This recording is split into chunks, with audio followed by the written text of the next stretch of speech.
Ma future belle-sœur disait dans mon dos que j'étais la sœur ratée, et que j'étais jalouse d'elle. Jusqu'au jour de son mariage, où je l'ai entendu avouer à la demoiselle d'honneur qu'elle avait déjà un autre mari et qu'elle ne se mariait que pour l'argent. Il ne le découvrira jamais, il est trop stupide, a-t-elle dit. Alors j'ai passé un appel, et quelques secondes avant qu'elle ne dise « oui ». Son vrai mari est apparu. Je m'appelle Lydia et j'ai 28 ans.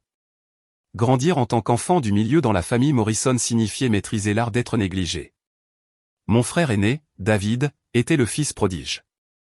MBA de Harvard, leader naturel, destiné à reprendre la société d'investissement de papa.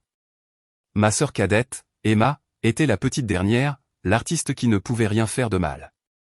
Et moi, eh bien, j'étais juste là, la personne fiable qui gérait la logistique pendant que tout le monde était sous les feux de la rampe. Lorsque papa a annoncé ses plans de retraite il y a 2 ans, personne n'a été surpris que David soit nommé son successeur. À 35 ans, mon frère l'avait mérité.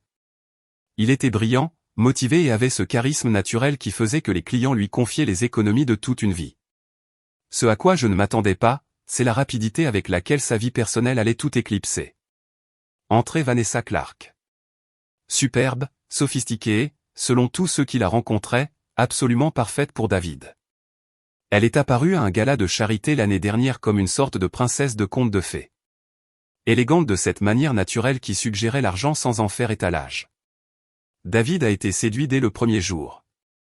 Elle est incroyable, Lydia, m'avait-il dit après leur 3e rendez-vous, les yeux brillants comme un adolescent.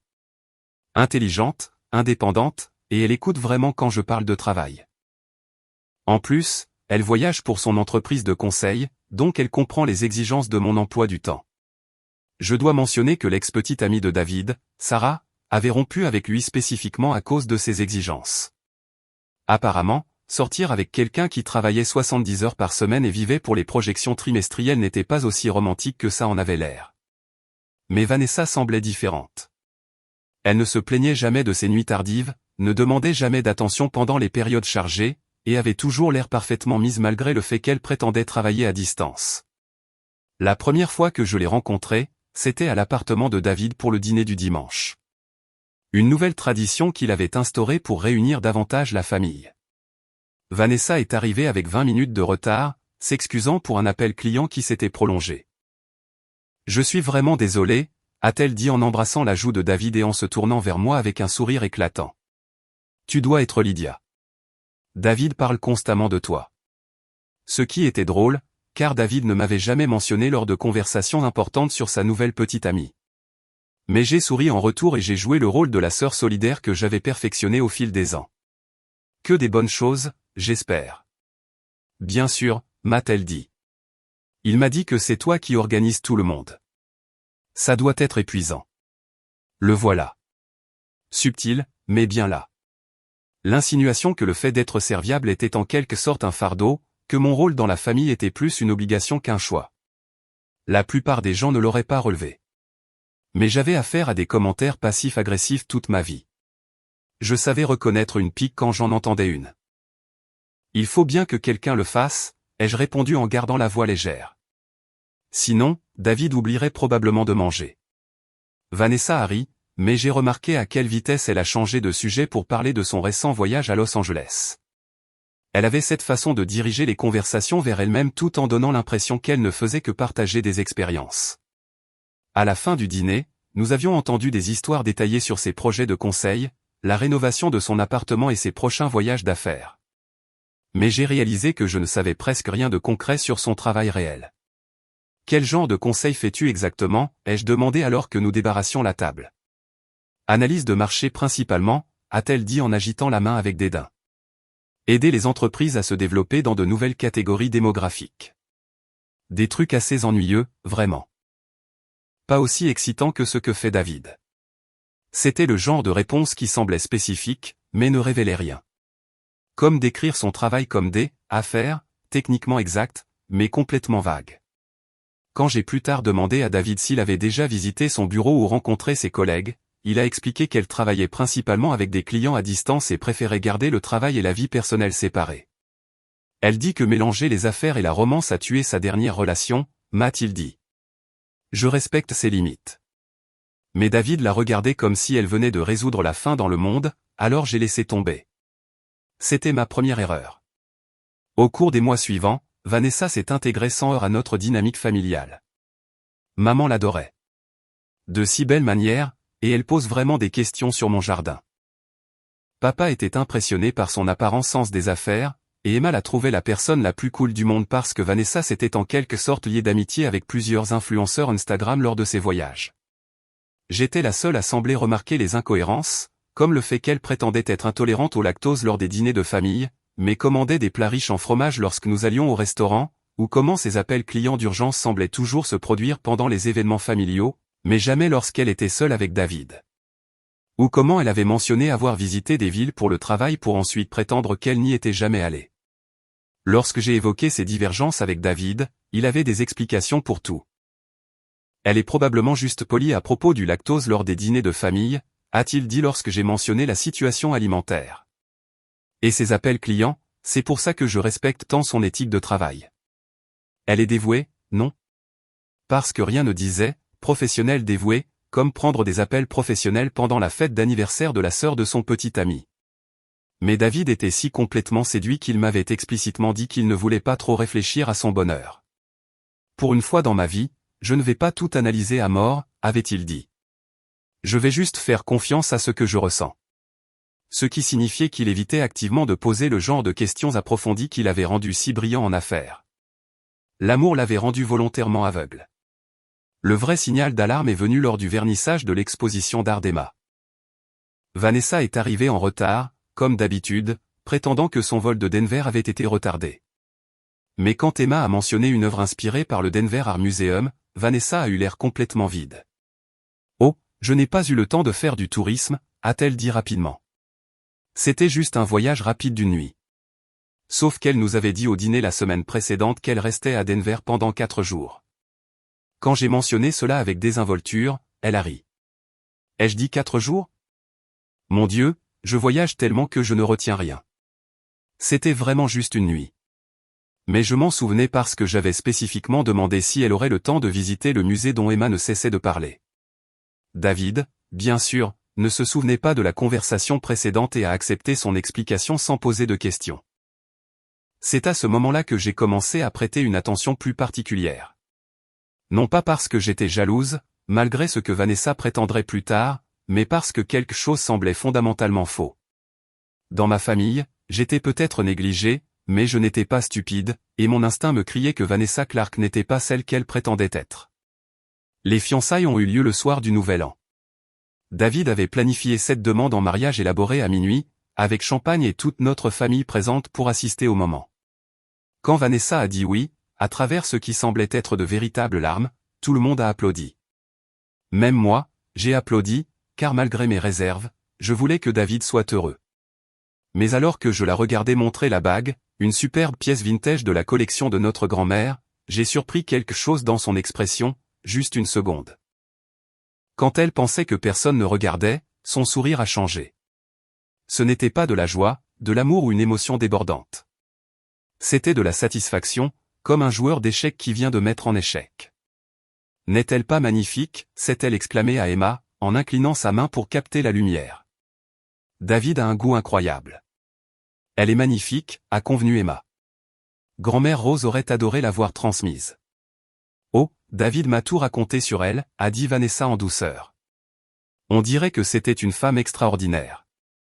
Ce qui était intéressant, car grand-mère Rose était en fait la mère de papa, pas de maman, et elle avait été notoirement difficile. David le savait. Nous le savions tous. Mais apparemment, il avait donné à Vanessa une version édulcorée de l'histoire familiale. Ou peut-être n'avait-elle tout simplement pas écouté assez attentivement pour que son histoire tienne la route. J'ai classé ce détail avec tous les autres, construisant un catalogue mental d'incohérences que tout le monde semblait déterminé à ignorer. L'organisation du mariage a commencé immédiatement. Vanessa voulait que tout soit parfait et cher.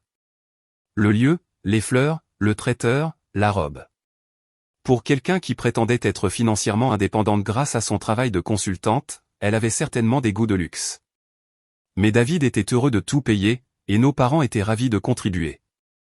Lorsque maman a demandé doucement pourquoi la liste d'invités de Vanessa était si petite, elle s'est émue d'être une enfant unique sans famille proche. J'ai toujours été plus du genre à privilégier la qualité à la quantité en matière d'amitié, avait-elle expliqué. Je préfère avoir Rachel, qui me connaît vraiment, plutôt que 50 connaissances qui ne sont là que pour la fête. C'était l'explication parfaite qui faisait que notre grande famille traditionnelle se sentait presque grossière de questionner son approche intime. Elle mérite le mariage de ses rêves, a dit maman lorsque j'ai accidentellement mentionné les coups croissants. David a enfin trouvé quelqu'un digne de lui. Digne de lui. Comme si David était une sorte de prix qu'il fallait gagner plutôt qu'une personne qui méritait d'être aimée pour ce qu'elle était. Mais c'était la pensée familiale typique. David était le fils prodige, donc naturellement sa partenaire devait être tout aussi prodigieuse. Ce que personne ne semblait considérer, c'est si David était digne de Vanessa, ou plus important encore, si Vanessa était réellement celle qu'elle prétendait être. La manipulation a commencé subtilement.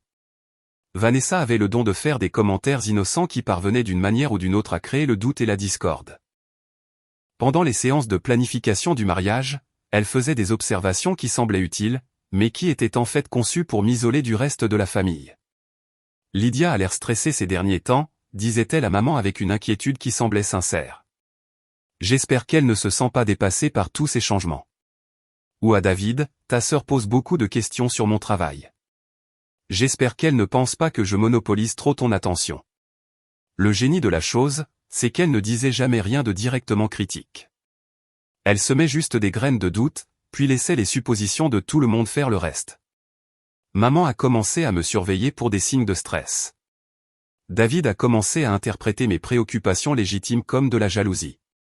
Emma, prise au milieu, a essayé d'arranger les choses en suggérant que j'étais juste protectrice.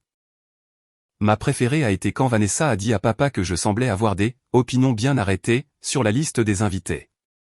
J'avais simplement demandé pourquoi elle n'invitait aucun membre de sa famille au mariage. « Oh, nous ne sommes pas proches », avait-elle expliqué lorsque j'en avais parlé. Mes parents sont décédés quand j'étais jeune, et je ne garde pas vraiment le contact avec la famille élargie. C'était une explication parfaitement raisonnable qui signifiait aussi commodément que personne de son passé ne serait présent pour potentiellement contredire ces histoires. Mais lorsque papa m'a confronté sur le fait que je mettais Vanessa mal à l'aise avec des questions intrusives, j'ai réalisé avec quelle efficacité elle avait transformé ma curiosité en preuve de mauvais comportement. J'essayais juste de mieux la connaître, lui ai-je dit. En l'interrogeant sur sa tragédie familiale.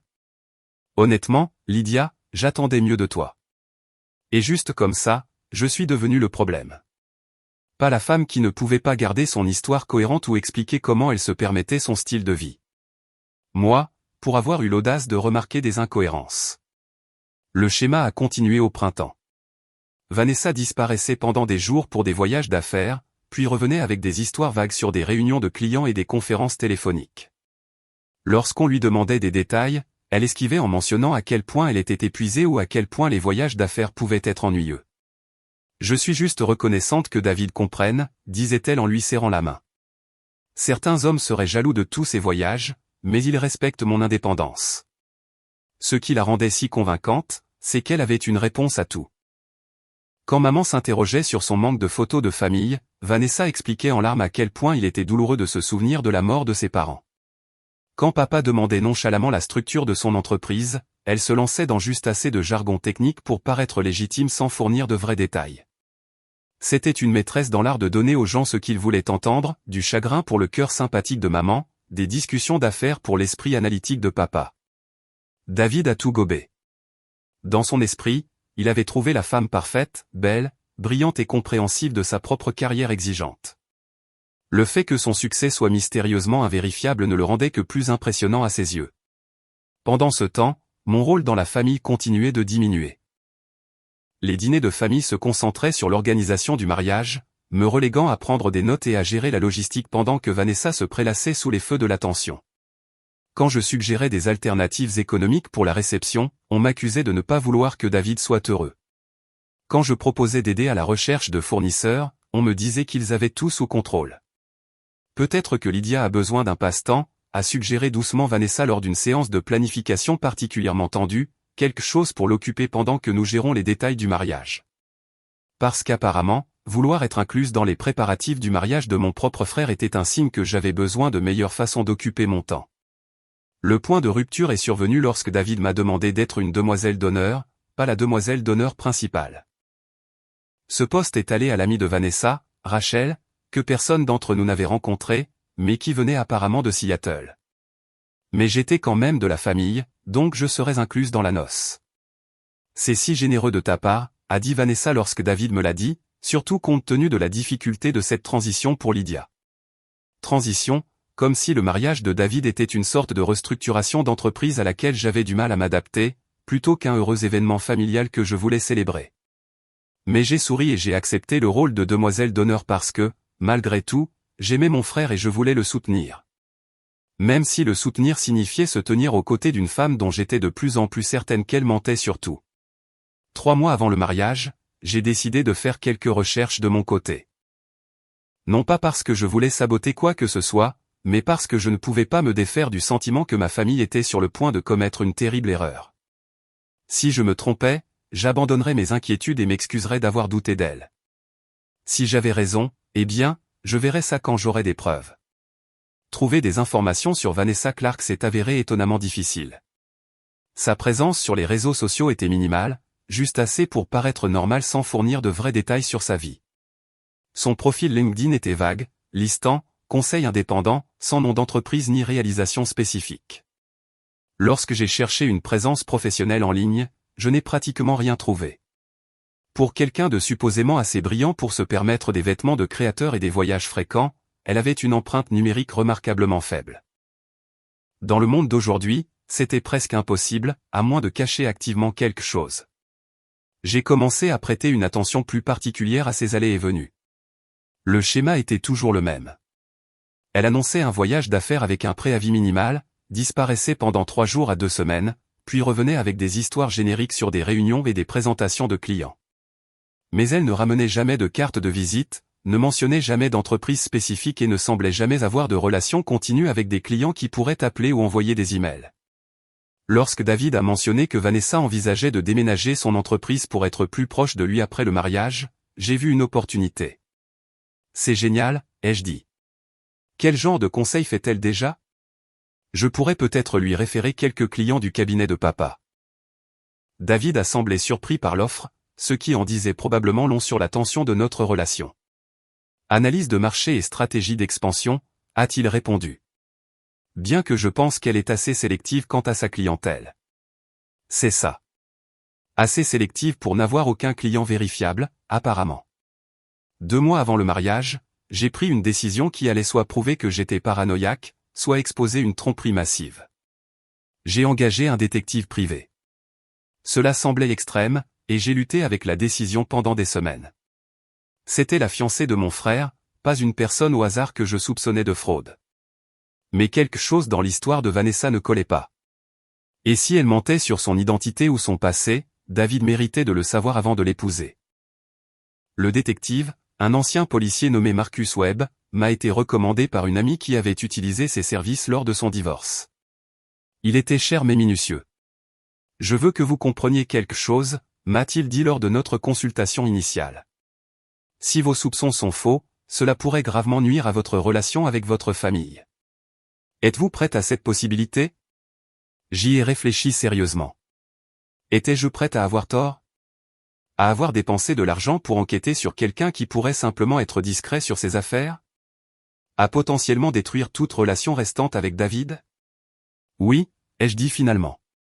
Si je me trompe, je ferai face aux conséquences. Mais si j'ai raison et que je ne fais rien, les conséquences pourraient être bien pires. Marcus a accepté l'affaire. Ce qu'il a trouvé la première semaine était assez troublant pour me convaincre que j'avais fait le bon choix. Vanessa Clark n'avait aucune licence commerciale dans aucune des villes où elle prétendait avoir travaillé. Sa prétendue société de conseil n'avait aucune immatriculation légale nulle part.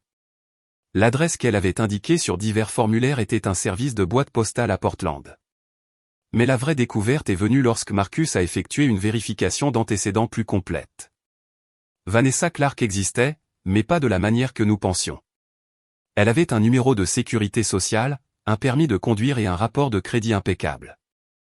Elle avait aussi un certificat de mariage déposé dans le comté de Clark, Nevada, il y a 2 ans, au nom du sergent-chef Michael Torres, actuellement en poste à l'étranger avec l'armée américaine.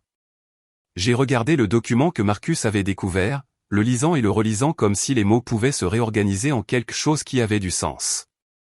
Vanessa était mariée. Mariée depuis 2 ans, pendant tout le temps qu'elle avait passé avec David. Êtes-vous sûr que c'est la même personne, ai-je demandé, bien que la photo sur le certificat de mariage soit indubitablement la sienne. Même numéro de sécurité sociale, même date de naissance, même description physique, a confirmé Marcus. Il n'y a aucun doute, c'est elle. Mes mains tremblaient alors que je digérais les implications. Ce n'était pas seulement de la tromperie, c'était de la bigamie.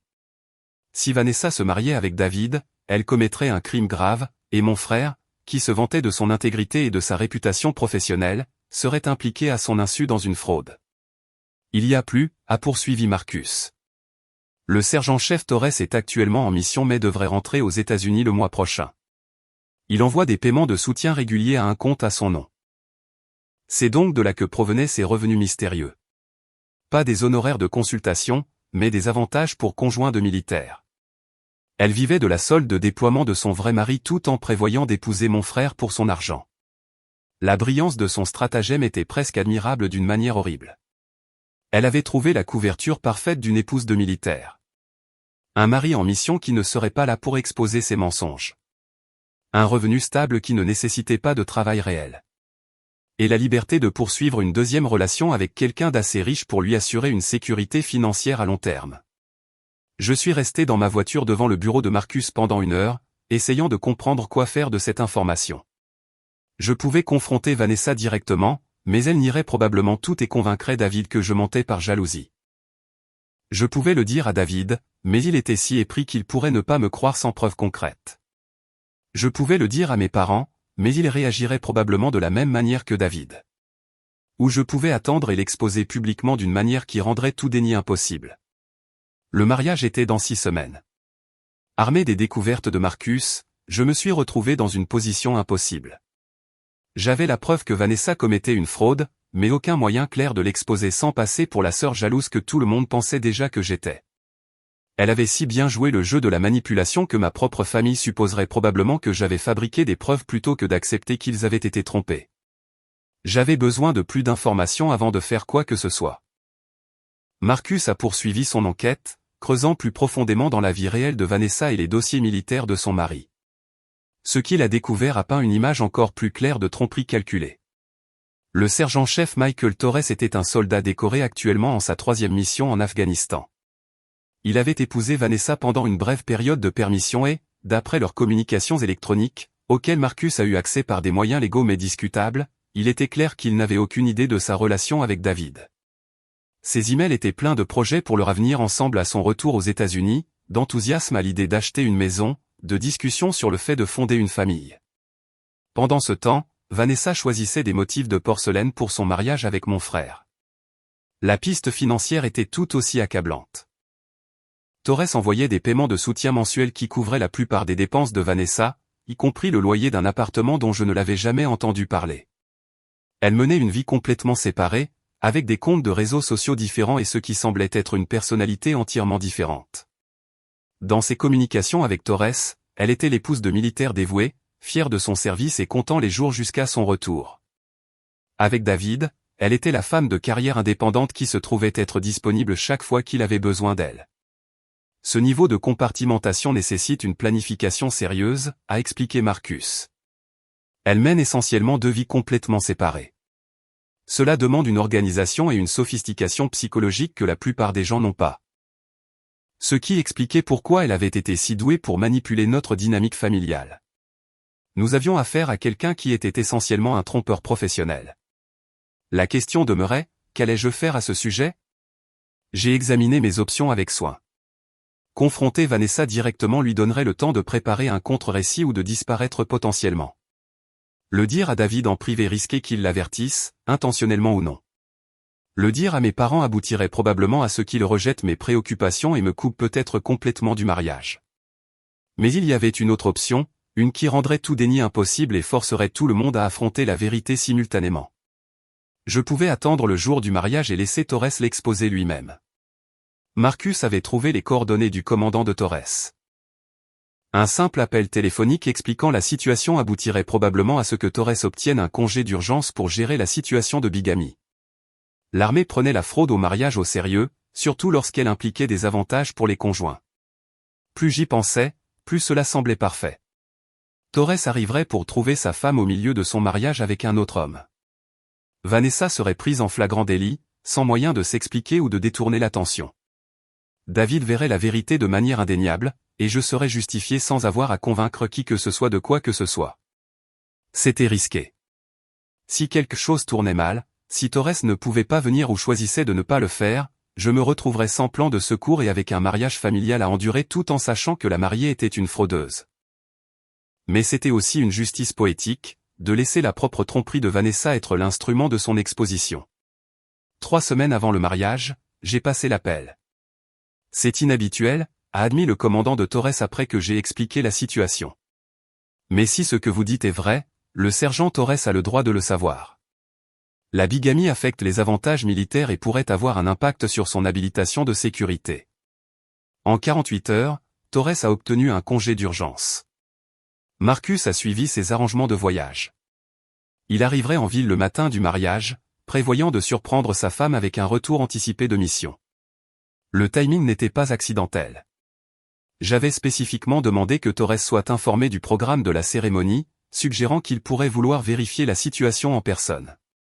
Je ne lui ai pas dit d'interrompre le mariage. Je me suis juste assuré qu'il savait quand et où Vanessa prononcerait ses vœux illégaux. J'ai presque eu pitié de lui. Il n'avait aucune idée qu'il entrait dans un cauchemar. 2 semaines avant le mariage, Vanessa a de nouveau disparu pour un autre voyage d'affaires mystérieux. Cette fois, je soupçonnais qu'elle réglait les derniers détails, peut-être même qu'elle rencontrait Torres pour maintenir sa fiction. Mais elle est revenue comme prévu avec les histoires vagues habituelles, et les préparatifs du mariage ont continué normalement. David rayonnait de bonheur. Maman était en mode hôtesse, coordonnant les détails avec une précision militaire.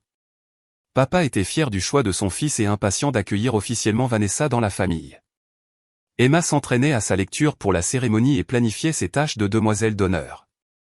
Et moi, je comptais les jours jusqu'à ce que leur monde explose. La culpabilité était écrasante. Ces personnes que j'aimais étaient sur le point de vivre une trahison qui ébranlerait leur foi en leur propre jugement.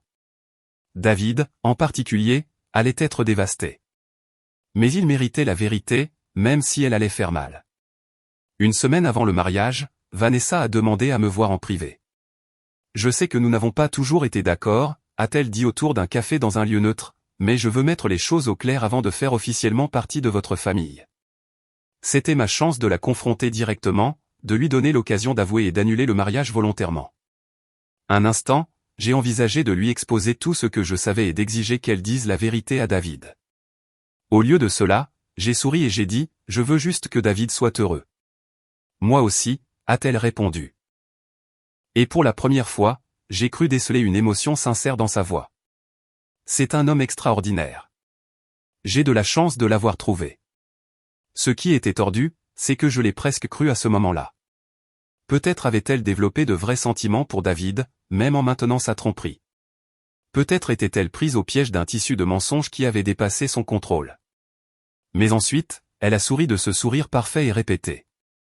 Et je me suis souvenu que tout chez elle était calculé. Même cette conversation était probablement stratégique, conçue pour neutraliser toute menace restante que je pourrais représenter pour ses plans. Je pense que tu feras une magnifique mariée, lui ai-je dit, et je le pensais. Elle allait être absolument magnifique lorsque son monde s'effondrerait. La dernière semaine avant le mariage s'est déroulée dans un tourbillon de préparatifs de dernière minute et de tensions croissantes. Vanessa s'est plongée en mode mariée avec le genre d'intensité qui suggérait qu'elle était soit sincèrement excitée, soit désespérément engagée à maintenir sa performance. Compte tenu de ce que je savais, je soupçonnais la seconde option. Elle a eu les derniers essayages de sa robe, a confirmé les détails du traiteur et a supervisé la décoration de l'église et du lieu de réception. Pour quiconque la regardait, elle semblait être une femme vivant son rêve. Seul moi savais qu'elle orchestrait en fait une fraude élaborée. Le dîner de répétition a eu lieu 2 soirs avant le mariage dans notre country club. Vanessa avait invité une trentaine de personnes, dont son amie Rachel, qui était venue de Seattle pour être sa demoiselle d'honneur. Rachel était parfaitement agréable, une directrice marketing avec une présence normale sur les réseaux sociaux et un emploi vérifiable. Tout ce que Vanessa prétendait être. Pendant le dîner, j'ai regardé Vanessa travailler la salle comme un politicien lors d'une collecte de fonds. Elle a eu des conversations personnelles avec chaque invité, s'est souvenue de détails sur leur vie et a fait en sorte que chacun se sente spécial et inclus. Elle était charmante, gracieuse et complètement convaincante. Ton frère a tellement de chance, m'a dit Rachel pendant les cocktails. Vanessa parle constamment de lui. Je ne l'ai jamais vue aussi heureuse. Ce qui soulevait la question inconfortable de savoir à quel point Rachel était au courant de la situation réelle de Vanessa. Était-elle complice de la tromperie ou une autre victime de la manipulation de Vanessa? Depuis combien de temps êtes-vous amis, ai-je demandé, en quête d'informations. Environ 2 ans, a répondu Rachel. Nous nous sommes rencontrés dans un groupe de réseautage pour femmes entrepreneurs. Vanessa commençait tout juste son entreprise de conseil à l'époque. L'amitié de Rachel était donc entièrement basée sur des mensonges, elle aussi. J'ai presque eu pitié d'elle. La soirée s'est déroulée sans accroc jusqu'à ce que David se lève pour prononcer son discours du dîner de répétition.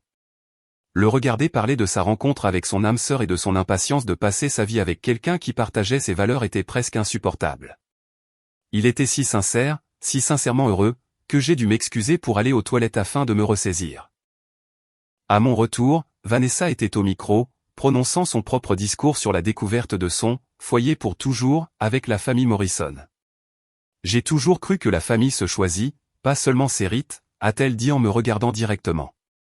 Et je suis reconnaissante que cette famille ait choisi de m'accueillir, même quand il aurait pu être plus facile d'être prudent.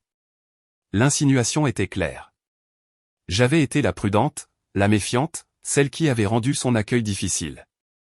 Même maintenant, elle travaillait le récit à son avantage. Mais dans moins de 48 heures, la prudence serait justifiée.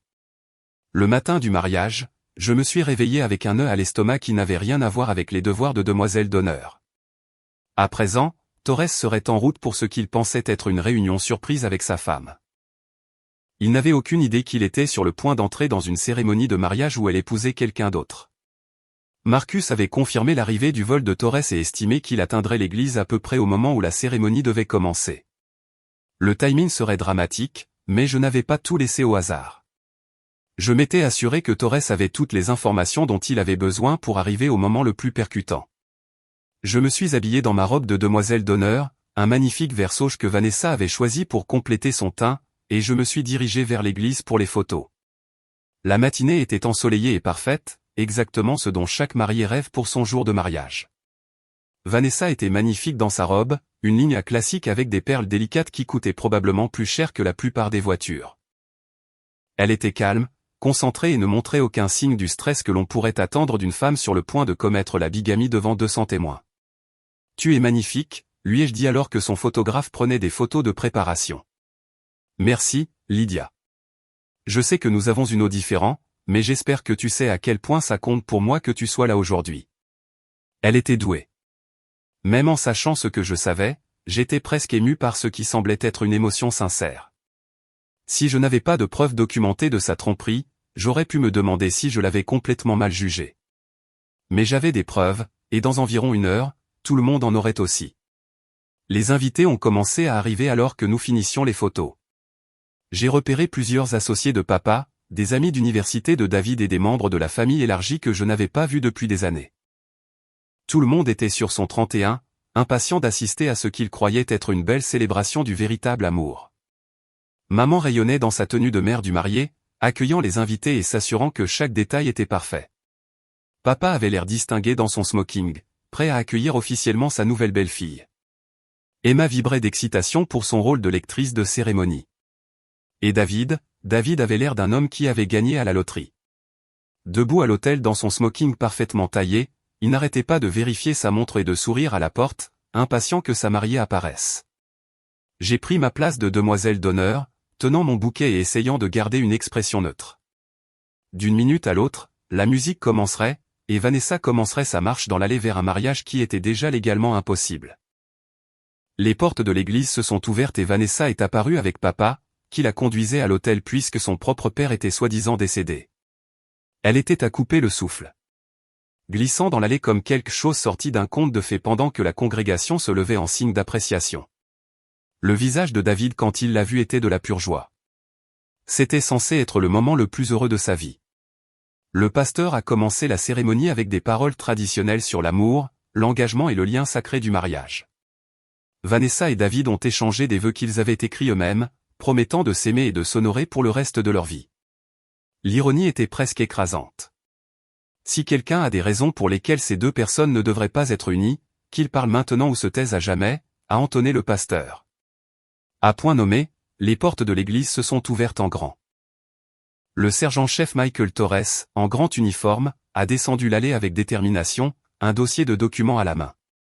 Le silence était assourdissant, mais c'est là que les choses sont devenues vraiment intéressantes. Le sergent-chef Michael Torres se tenait au fond de l'église, son uniforme de cérémonie impeccable et son expression des plus sérieuses. Dans sa main, il tenait un dossier manié qui, je le savais, contenait les documents qui mettraient fin à la performance de Vanessa pour toujours. La congrégation se retourna sur leur siège, des murmures confus parcourant le sanctuaire. David avait l'air déconcerté, ses yeux allant de sa fiancée à l'étranger en uniforme qui venait d'interrompre leur cérémonie.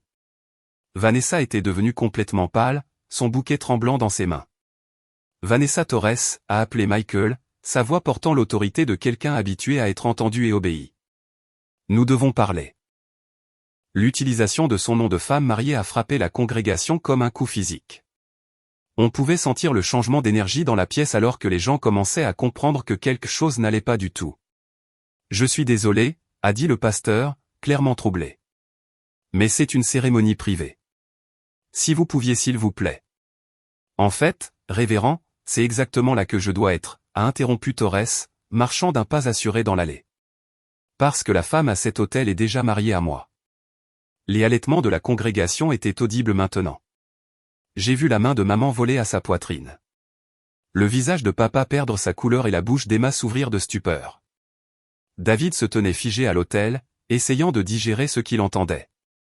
Vanessa a enfin retrouvé sa voix. Je ne sais pas qui est cet homme, a-t-elle dit, sa voix tremblante mais déterminée. C'est clairement une sorte d'erreur ou. Pas d'erreur, Vanessa. Torres était maintenant arrivé à l'avant de l'église, assez près pour que tout le monde puisse voir la ressemblance familiale sur les photos de mariage du couple qu'il a sorti de son dossier. Marié à Las Vegas, Nevada, le 15 mars, il y a 2 ans. Certificat de mariage du comté de Clark numéro 47291. Il a brandi le document officiel pour que tout le monde le voie. Même de ma position de demoiselle d'honneur, je pouvais distinguer les signatures et les sceaux officiels qui le rendaient indubitablement légitime. Vous recevez mes allocations de conjoint de militaire depuis 24 mois, a-t-il poursuivi, sa voix se faisant plus forte, y compris les $1500 que j'ai envoyés la semaine dernière pour ce que vous m'avez dit être notre cadeau d'anniversaire l'un pour l'autre. David a enfin retrouvé sa voix. Qu'est-ce qui se passe ici, bon sang? Torres s'est tourné pour s'adresser à lui directement, d'homme à homme. Monsieur, je suis désolé que vous la preniez de cette façon, mais votre fiancée est ma femme, légalement mariée depuis 2 ans. J'étais en mission à l'étranger et je suis rentré plutôt spécifiquement pour la surprendre. Il a fait un geste vers Vanessa avec un sourire amer. On dirait que c'est moi qui ai eu la surprise. L'église avait éclaté en conversation chuchotée alors que les invités essayaient de donner un sens à ce qu'ils voyaient. J'ai capté des fragments d'exclamations choquées et de questions confuses, mais mon attention était entièrement tournée vers Vanessa. Elle était piégée et elle le savait. Sa façade soigneusement construite s'effritait en temps réel, et il n'y avait nulle part où fuir. Aucune quantité de charme ou de manipulation ne pouvait expliquer un certificat de mariage légal présenté par son mari actuel. C'est insensé, a-t-elle dit, sa voix s'élevant avec ce qui ressemblait à une panique sincère. Je n'ai jamais vu cet homme de ma vie. Ce doit être une sorte de fraude ou d'usurpation d'identité. Ou. Torres a sorti son téléphone et a montré l'écran à David, puis au pasteur, puis à mon père. Ce sont des SMS de son numéro de téléphone d'hier, me disant à quel point je lui manquais et qu'elle avait hâte que je rentre à la maison. La preuve était écrasante, indéniable et publique. Exactement ce que j'avais espéré. Bien que voir cela se dérouler était plus dramatique que ce que j'avais même anticipé. David avait l'air de quelqu'un qui avait été physiquement frappé. La prise de conscience qu'il avait vécu un mensonge pendant plus d'1 an était écrite sur tout son visage. La confusion cédant la place à la compréhension. La compréhension cédant la place à la trahison. La trahison cédant la place à la rage. Vanessa, a-t-il dit, sa voix mortellement calme. Est-ce que c'est vrai? Un instant, j'ai cru qu'elle continuerait à tout nier, mais en regardant Torres dans son grand uniforme militaire, tenant des documents officiels du gouvernement et présentant une montagne de preuves, même Vanessa n'a pas pu maintenir la prétention. Ses épaules se sont légèrement affaissées et, pour la première fois depuis que je la connaissais, elle avait l'air vraiment vaincue. Je peux expliquer, a-t-elle chuchoté. Mais l'explication était la dernière chose que quiconque voulait entendre. L'église était tombée dans le chaos. Les invités étaient maintenant debout, se tordant le cou pour avoir une meilleure vue du drame qui se déroulait à l'hôtel. Certaines personnes sortaient déjà leur téléphone, et j'ai réalisé que ce désastre était sur le point de devenir très public très rapidement.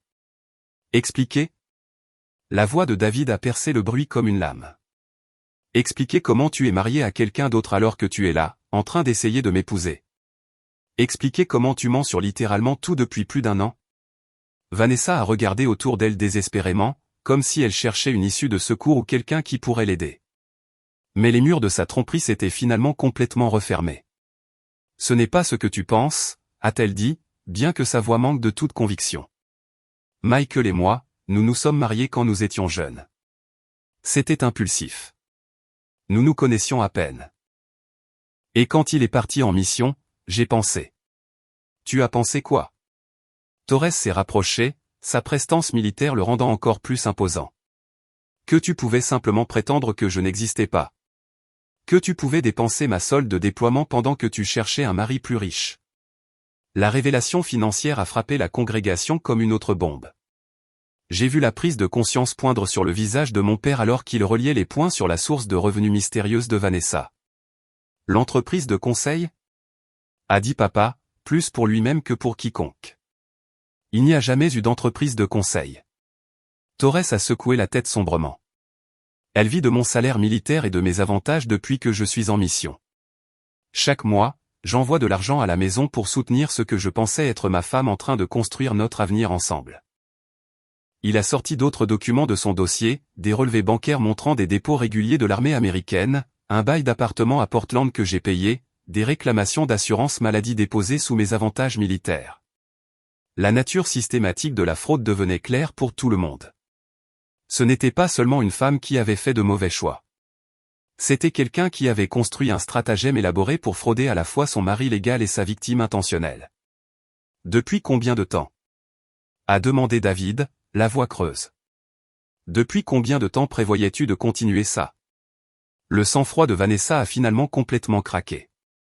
Des larmes ont commencé à couler sur son visage, bien qu'il soit impossible de dire si elles étaient sincères ou performatives. J'allais te le dire, a-t-elle dit désespérément. J'allais demander le divorce et tout légaliser avant de nous marier. J'avais juste besoin de plus de temps pour comprendre comment. Pourquoi? A demandé Torres avec un dégoût évident dans chaque mot. Comment expliquer à ton mari en mission que tu le quittais pour quelqu'un avec plus d'argent? J'ai été en Afghanistan pendant 8 mois, Vanessa. Évitant les balles et te manquant chaque jour pendant que tu planifiais un mariage avec un autre homme. La cruauté de la chose était stupéfiante. Pendant que Torres servait son pays et soutenait fidèlement sa femme, elle avait systématiquement trompé tout le monde autour d'elle pour s'assurer un avenir plus lucratif. Maman s'était frayé un chemin jusqu'à l'avant de l'église, le visage un mélange de choc et d'horreur. Vanessa, ma chérie, il y a sûrement eu un malentendu.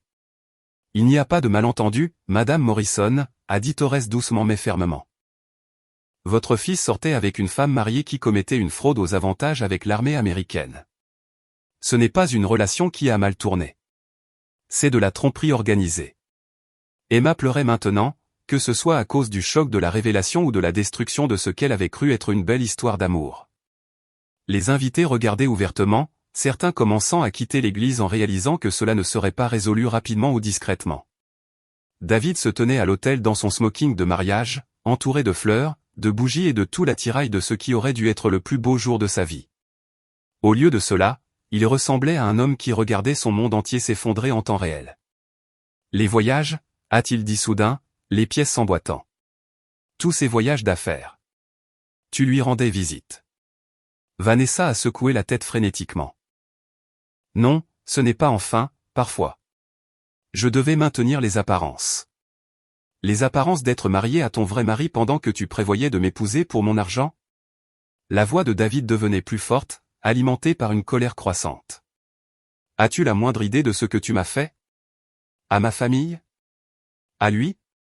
Il a fait un geste vers Torres, qui se tenait avec une précision militaire malgré le chaos émotionnel qui l'entourait. Monsieur, a adressé Torres à David directement. Je veux que vous sachiez que je n'avais aucune idée de tout cela. Si j'avais su qu'elle était impliquée avec quelqu'un d'autre, j'aurais géré cela très différemment. Le respect et la dignité que Torres montrait dans une situation impossible ne rendaient que la tromperie de Vanessa plus répréhensible. Voici un homme qui avait été trahi tout aussi complètement que David. Mais il se conduisait avec honneur pendant que sa femme s'effondrait sous le poids de ses mensonges. Mais Vanessa n'avait pas encore fini. Je pouvais voir quelque chose changer dans son expression, les larmes s'arrêtant, sa posture se redressant légèrement. Elle se regroupait, se préparant à une dernière tentative désespérée, et j'avais un pressentiment. Je savais exactement ce que ce serait. Vanessa a essuyé ses larmes avec le dos de sa main et a pris une profonde inspiration. Quand elle a levé les yeux, son expression s'était transformée de vaincue à défiante. Le masque de la victime avait disparu, remplacé par quelque chose de plus dur et de plus désespéré. Vous savez quoi, a-t-elle dit, sa voix gagnant en force. Vous voulez savoir à qui la faute? Elle s'est tournée et a pointé directement vers moi, son doigt tremblant de rage ou d'adrénaline. Tout ça, c'est à cause d'elle. Lydia ne supportait pas que son frère parfait ait trouvé quelqu'un qui l'aimait vraiment. Elle nous a sabotés depuis le premier jour. L'accusation a frappé l'église comme un éclair. Toutes les têtes se sont tournées vers moi, et j'ai senti le poids de 200 perdus soudainement concentré dans ma direction. Même Torres avait l'air confus par ce tournant soudain. Elle a engagé un détective privé pour déterrer des saletés sur moi, a poursuivi Vanessa, sa voix s'élevant presque jusqu'à l'hystérie. Elle a comploté ça pendant des mois parce qu'elle ne supporte pas que David m'ait choisi plutôt que sa précieuse famille. La brillance de sa stratégie résidait dans le fait qu'elle contenait juste assez de vérité pour être crédible. J'avais engagé Marcus Webb. J'avais enquêté sur son passé. Pour quelqu'un qui ne connaissait pas le contexte complet, cela pourrait ressembler à un comportement de sœur jalouse plutôt qu'à une préoccupation légitime. Lydia a toujours été jalouse du succès de David, a-t-elle insisté, jouant sur des années de dynamique familiale qu'elle avait observée et exploitée. Et quand il a trouvé le grand amour, elle n'a pas supporté de ne plus être le centre de l'attention. J'ai observé les visages de ma famille pendant qu'ils digéraient cette accusation. Maman avait l'air confuse et blessée, clairement déchirée entre ce qu'elle entendait et ce dont elle avait été témoin. L'expression de papa était illisible.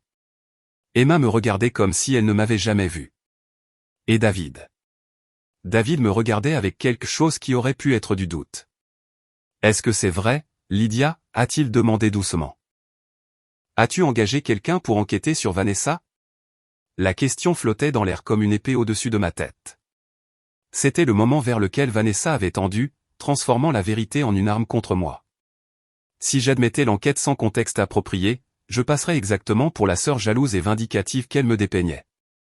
Mais si je le niais, Torres se tenait juste là avec des preuves qui contrediraient tous les mensonges que je pourrais raconter. Oui, ai-je dit simplement. Je l'ai fait. La congrégation a éclaté en chuchotements et en exclamations choquées. Le visage de Vanessa s'est illuminé d'une satisfaction vengeresse. Voilà, a-t-elle dit triomphalement. Elle a planifié cette humiliation pendant des mois. Elle ne pouvait pas supporter que David soit heureux, alors elle a décidé de détruire notre mariage. C'était une manipulation magistrale, transformant son propre comportement criminel en ma faute. Elle pariait que la perception existante de ma famille de moi comme la sœur difficile les ferait croire à sa version des événements plutôt que de considérer pourquoi j'aurais pu me sentir obligé d'enquêter. Elle est malade, a poursuivi Vanessa, vraiment dans son élément maintenant, obsédée par le contrôle de la vie de David parce qu'elle ne supporte pas qu'il n'ait plus besoin d'elle.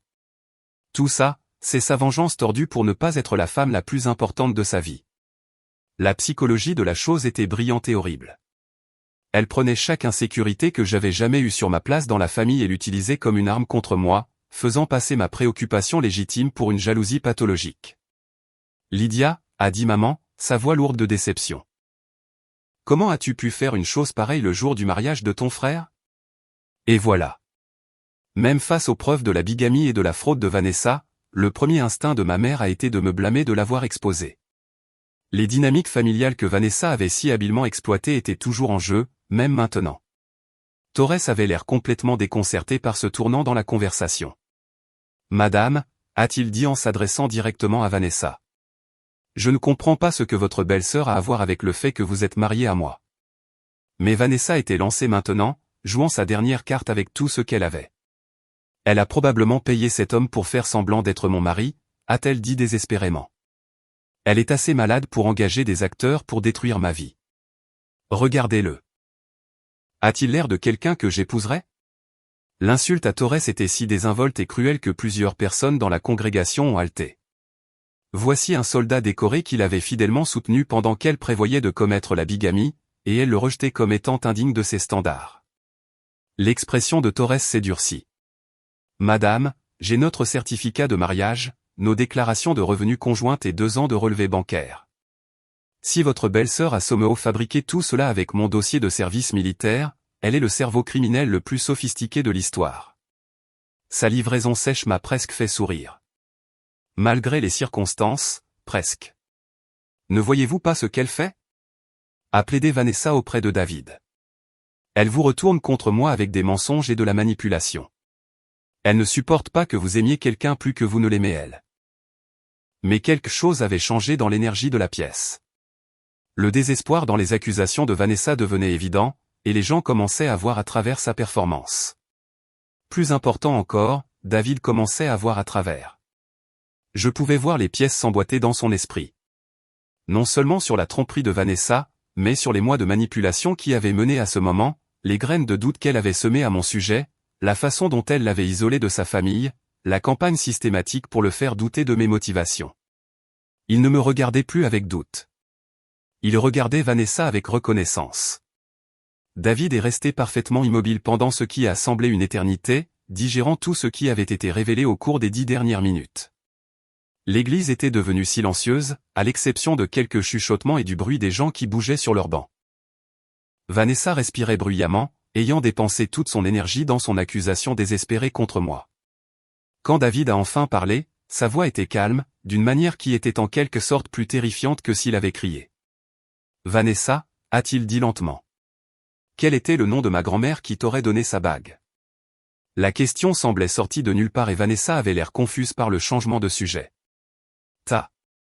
Ta grand-mère Rose, a-t-elle balbutié. Tu m'as dit que c'était une femme extraordinaire. Ma grand-mère Rose était la mère de mon père, a poursuivi David de cette même voix étrangement calme. Et en fait, c'était une femme misérable et amère qui a rendu la vie de tout le monde difficile jusqu'au jour de sa mort. La bague appartenait à la mère de ma mère, grand-mère Hélène, que je ne t'ai jamais mentionnée. On aurait pu entendre une mouche voler dans l'église. Même les chuchotements s'étaient tus. Tu portes la bague d'Hélène Morrison depuis tout ce temps, et tu n'as jamais posé de questions sur elle, parce que tu n'étais pas vraiment intéressé par l'histoire de notre famille. Tu jouais juste un rôle. La bouche de Vanessa s'est ouverte et s'est refermée sans un son. Le petit détail qui avait semblé insignifiant des mois auparavant démolissait maintenant ce qui restait de sa crédibilité. Et Lydia, a poursuivi David en se tournant vers moi pour la première fois, quand exactement as-tu engagé ce détective ? J'ai croisé son regard fermement. Il y a 2 mois. Il y a 2 mois, a-t-il répété.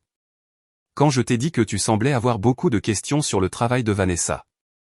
Des questions qui, selon Vanessa, la mettaient mal à l'aise.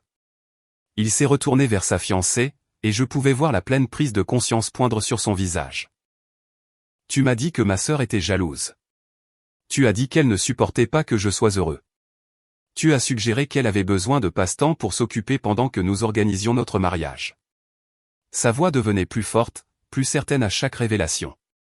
Tu m'as systématiquement retourné contre ma propre sœur pour que je n'écoute pas quand elle essayait de m'avertir à ton sujet. Vanessa secouait la tête frénétiquement. David, non, ce n'est pas, chaque conversation, a-t-il poursuivi, parlant par-dessus ses protestations. Chaque dîner de famille où j'ai eu l'impression que Lydia était difficile. Chaque fois que j'ai rejeté ses inquiétudes comme de la jalousie, tu as tout orchestré. Les pièces de la manipulation de Vanessa se mettaient en place, non seulement pour David, mais pour tous ceux qui écoutaient. Les mois de commentaires subtils conçus pour m'isoler de ma famille étaient exposés comme une stratégie calculée plutôt que des observations innocentes. Tu as empoisonné ma relation avec ma sœur, a dit David, sa voix remplie d'une colère croissante qui était d'autant plus puissante qu'elle était contrôlée. Tu m'as fait douter de quelqu'un que je connais depuis toujours pour que je ne remarque pas que tu mentais sur tout. Torres, qui avait observé cette révélation avec une confusion évidente, s'est légèrement avancé. Monsieur, si je peux me permettre, elle m'a fait la même chose. Elle m'a dit que sa famille ne soutenait pas notre mariage parce qu'il n'approuvait pas les épouses de militaires. Elle a dit que sa sœur en particulier avait fait des commentaires cruels sur ma solde de déploiement. Plus de halètement de la congrégation. Vanessa avait joué le même jeu de manipulation des deux côtés, retournant son mari légal contre son propre caractère tout en retournant ma famille contre moi. Elle t'a dit que j'étais jalouse de son succès, ai-je dit doucement en m'adressant directement à David. Mais elle a dit à Torres que je méprisais son service militaire. Elle a fait de tout le monde le méchant dans les histoires des autres. David a fermé les yeux un instant, et quand il les a rouverts, ils étaient remplis de quelque chose que je n'avais pas vu chez lui depuis des mois. De la clarté. Jésus-Christ, Vanessa, a-t-il chuchoté. Quel genre de personne fait ça? Quel genre de personne détruit systématiquement les relations pour le plaisir? Je n'ai jamais voulu, a-t-elle commencé, mais il l'a coupé d'un geste sec. Tu as voulu chaque mot. Tu as planifié chaque conversation, chaque manipulation, chaque mensonge. Sa voix devenait à nouveau plus forte. Tu m'as transformé en quelqu'un qui doutait de sa propre sœur. Tu m'as rendu complice de l'isolement de quelqu'un que j'aime parce que cela servait tes objectifs. Il a regardé autour de l'église, observant les visages de notre famille, de nos amis et des associés qui étaient venus célébrer ce qu'il pensait être son bonheur. Sais-tu quelle est la pire partie? A-t-il demandé, bien que ce soit clairement rhétorique. La pire partie, c'est que j'étais si impatient de croire que j'avais trouvé quelqu'un qui m'aimait pour ce que je suis que j'ai ignoré tous les signaux d'alarme. Je voulais tellement le conte de fées que je t'ai laissé me convaincre que ma propre famille était le problème. Vanessa pleurait à nouveau, mais cette fois il n'y avait aucune performance. C'étaient les larmes de quelqu'un qui regardait son monde s'effondrer complètement et comprenait enfin qu'il n'y avait pas d'issue. Mais David n'avait pas fini. Tu as raison sur une chose, Vanessa. Ma sœur t'a fait enquêter, et Dieu merci, elle l'a fait, parce qu'elle m'a sauvé de la plus grosse erreur de ma vie. Il s'est tourné vers moi. Et pour la première fois depuis des mois, j'ai vu mon frère me regarder avec respect au lieu de suspicion. Je suis désolé, Lydia, a-t-il dit, sa voix se brisant légèrement. Je suis vraiment désolé de l'avoir laissé me monter contre toi. J'aurais dû te faire confiance. J'aurais dû écouter. Les excuses que j'attendais depuis des mois arrivaient enfin, mais d'une manière que je n'aurais jamais imaginée. L'église était maintenant absolument silencieuse, tout le monde retenant son souffle alors que David se recomposait pour ce qui allait clairement être ses derniers mots à la femme qu'il avait prévu d'épouser. Quand il a repris la parole, sa voix a porté à travers le sanctuaire avec le genre d'autorité dont je me souvenais de notre enfance. Mon grand frère prenant en charge une situation et s'assurant que tout le monde comprenait exactement où il se situait. Mesdames et messieurs, a-t-il dit en s'adressant directement à la congrégation, je vous dois à tous des excuses pour vous avoir amené ici sous de faux prétextes. Vous êtes venus pour célébrer ce que vous pensiez être un mariage entre deux personnes qui s'aimaient. Au lieu de cela, vous avez été témoin de la dénonciation de quelqu'un qui a bâti toute sa vie sur la tromperie et la manipulation. Il a fait un geste vers Vanessa, qui se tenait figée à l'autel dans sa magnifique robe de mariée, l'air d'un cerf pris dans les phares. Cette femme n'est pas celle que nous pensions tous qu'elle était. Elle n'est pas une femme d'affaires indépendante. Elle n'est pas quelqu'un qui est tombé amoureux et a fait quelques erreurs. C'est une fraudeuse qui a systématiquement manipulé tout le monde dans cette salle, y compris moi, pendant plus d'1 an. La congrégation était captivée, suspendue à chaque mot. Certaines personnes enregistraient sur leur téléphone, bien que je ne puisse dire si c'était pour un souvenir personnel ou pour le partager plus tard. Elle m'a convaincu que ma sœur était jalouse et vindicative, a poursuivi David, sa voix se faisant plus forte. Elle m'a fait douter du jugement de ma propre famille, parce que remettre en question son histoire signifiait remettre en question tout ce que je voulais croire sur mon propre bonheur. Il s'est tourné pour faire face directement à Vanessa, et le regard dans ses yeux était celui que je n'avais jamais vu auparavant. Pas de colère, pas de peine, mais quelque chose de plus froid et de plus définitif. Tu veux savoir qui est le vrai échec dans cette salle, Vanessa? Ce n'est pas ma sœur, qui a travaillé pour protéger sa famille même quand cela la faisait passer pour la méchante. Ce ne sont pas mes parents, qui t'ont accueilli à bras ouverts parce qu'ils faisaient confiance à mon jugement. ce n'est même pas Torres, qui a servi son pays pendant qu'il soutenait fidèlement quelqu'un qui le trahissait chaque jour. Sa voix s'est légèrement élevée, portant à chaque coin de l'église. L'échec, c'est toi. Tu avais un mari qui t'aimait assez pour t'envoyer sa solde de déploiement depuis une zone de guerre. Tu avais une famille qui était prête à t'accueillir comme une fille et une sœur. Tu avais toutes les chances de construire quelque chose de réel et d'honnête. Et au lieu de cela, tu as choisi d'être une arnaqueuse. Les mots ont frappé Vanessa comme des coups physiques. Elle tremblait maintenant, que ce soit de rage, de peur ou simplement de choc d'être exposée si complètement et publiquement. Il a sorti la bague de fiançailles, la bague de notre grand-mère, de sa poche et l'a tendue à notre père. Cela appartient à notre famille, pas à quelqu'un qui nous voit comme des pigeons à arnaquer. Il a regardé une dernière fois autour de l'église. Il n'y aura pas de mariage aujourd'hui. Il n'y aura pas de réception. Ce qu'il y aura, c'est une conversation avec les forces de l'ordre sur la fraude aux avantages et la tentative de bigamie. La menace de conséquences juridiques a semblé enfin percer le choc de Vanessa. Son visage est devenu blanc, et pour la première fois, elle avait l'air vraiment effrayée plutôt que simplement acculée. Quant à ma sœur, a poursuivi David en se tournant vers moi avec une expression que je n'avais pas vue depuis plus d'1 an. Lydia, je t'ai laissé tomber. J'ai laissé quelqu'un que je connaissais depuis 12 mois me convaincre de douter de quelqu'un que je connais depuis toujours.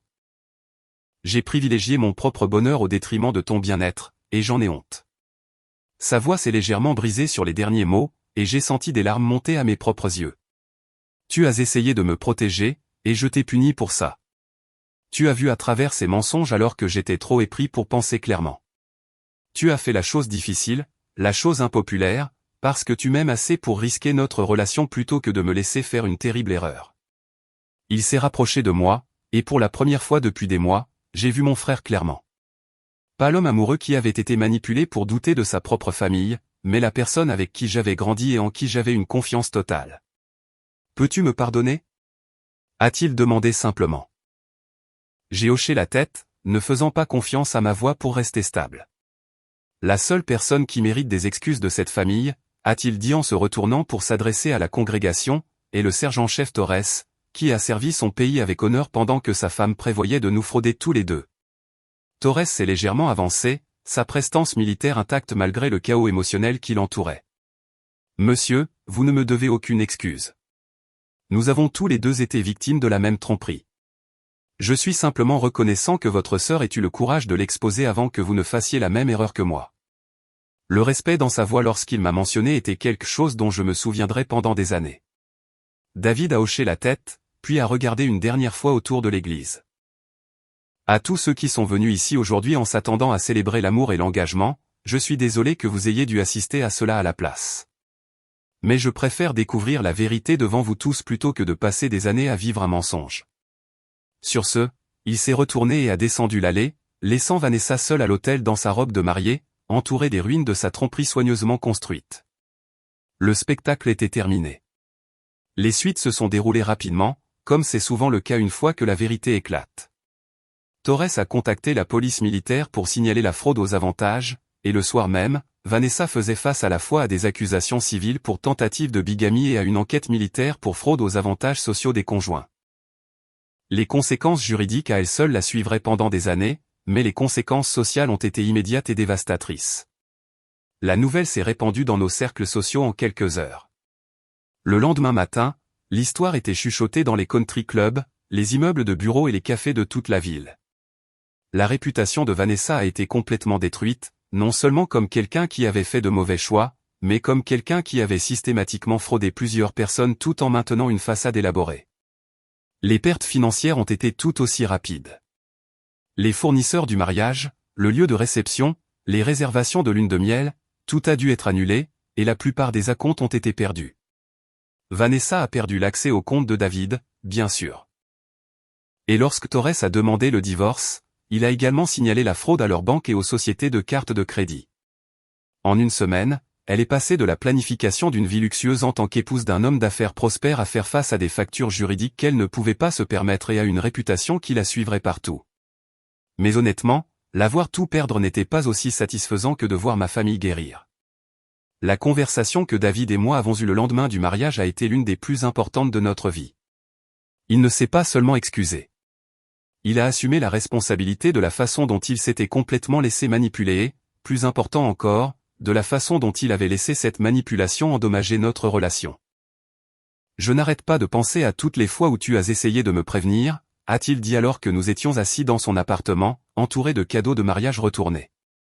Chaque question que tu as posée que j'ai rejetée comme de la jalousie. Chaque préoccupation que tu as soulevée qu'elle m'a convaincu que tu étais difficile. Tu étais amoureux, lui ai-je dit, bien qu'une partie de moi soit encore blessée par la rapidité avec laquelle il s'était retourné contre moi. Les gens font des choses stupides quand ils sont amoureux. Non, ce n'est pas une excuse. L'amour ne vous fait pas douter du caractère de votre famille.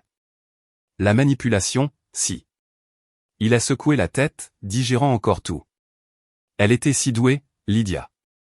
Chaque conversation était conçue pour me faire te voir comme le problème plutôt que de remettre en question ces histoires. Ce qui m'a le plus frappé dans notre réconciliation, c'est à quel point David semblait soulagé.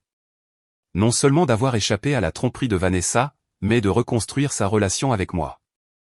C'était comme s'il avait porté le poids de douter de sa propre famille sans même s'en rendre compte. Maman et papa ont été horrifiés lorsqu'ils ont compris toute l'ampleur de la façon dont ils avaient été joués. Papa, en particulier, était furieux contre lui-même de ne pas avoir fait confiance à son propre instinct commercial lorsque les histoires financières de Vanessa ne collaient pas. J'évalue les déclarations financières des gens depuis 30 ans, a-t-il dit lors de notre premier dîner de famille après que tout soit sorti. J'aurais dû la voir venir immédiatement. Mais c'était le génie de l'approche de Vanessa. Elle avait dit à tout le monde ce qu'il voulait entendre tout en me faisant passer pour la méchante pour avoir remis en question quoi que ce soit. Le résultat le plus surprenant a été l'effet de l'expérience sur le leadership de David au sein de l'entreprise. Plutôt que d'être embarrassé par la nature publique du scandale, il l'a géré avec une transparence et une intégrité qui ont en fait renforcé la confiance des clients. Il a reconnu qu'il avait été trompé, a expliqué les mesures qu'il prenait pour s'assurer que cela ne se reproduirait plus, et a démontré exactement le genre de caractère que les gens recherchent chez quelqu'un qui gère leur argent. Si quoi que ce soit, a dit un client de longue date à papa, voir comment David a géré cette situation me fait plus confiance en lui, pas moins. N'importe qui peut se faire avoir par un arnaqueur professionnel, mais tout le monde n'a pas le caractère de l'admettre publiquement et de réparer les choses. 6 mois plus tard, l'entreprise de David était plus forte que jamais, et notre famille s'était installée dans une nouvelle normalité qui était en fait plus saine qu'auparavant. L'expérience nous avait tous forcés à examiner comment nous communiquions et comment nous traitions les préoccupations des uns et des autres. Emma, qui avait été dévastée par le désastre du mariage, m'a finalement dit que cela lui avait appris une leçon importante sur le fait de faire confiance à son instinct. Je savais que quelque chose n'allait pas avec Vanessa, a-t-elle admis. Mais tout le monde avait l'air si sûr d'elle que j'ai pensé que j'étais juste paranoïaque. Quant à moi, je ne mentirai pas, il y a eu une énorme satisfaction à être justifié si complètement et publiquement. Pendant des mois, j'avais été dépeinte comme la sœur jalouse et difficile qui ne supportait pas le bonheur de son frère. Le fait que la vérité éclate d'une manière aussi indéniable a été comme si l'univers remettait enfin les pendules à l'heure. Mais la vraie victoire n'a pas été de prouver que j'avais raison sur Vanessa. C'était de retrouver mon frère. Le lendemain du mariage, je m'étais attendue à me sentir triomphante. Au lieu de cela, j'ai ressenti quelque chose de bien mieux.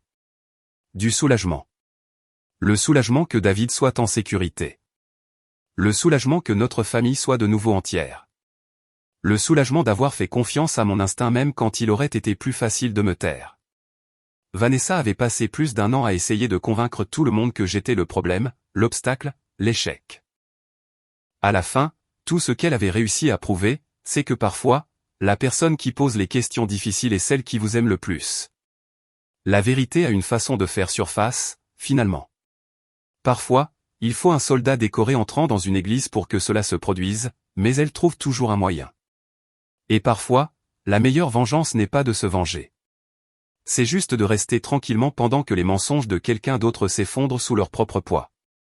Si cette histoire a résonné en vous, assurez-vous de cliquer sur « J'aime » et de vous abonner pour plus d'histoires sur les drames familiaux, les relations toxiques et la satisfaction qui vient lorsque la vérité éclate enfin. Parfois, les personnes qui nous aiment le plus sont celles qui posent les questions les plus difficiles.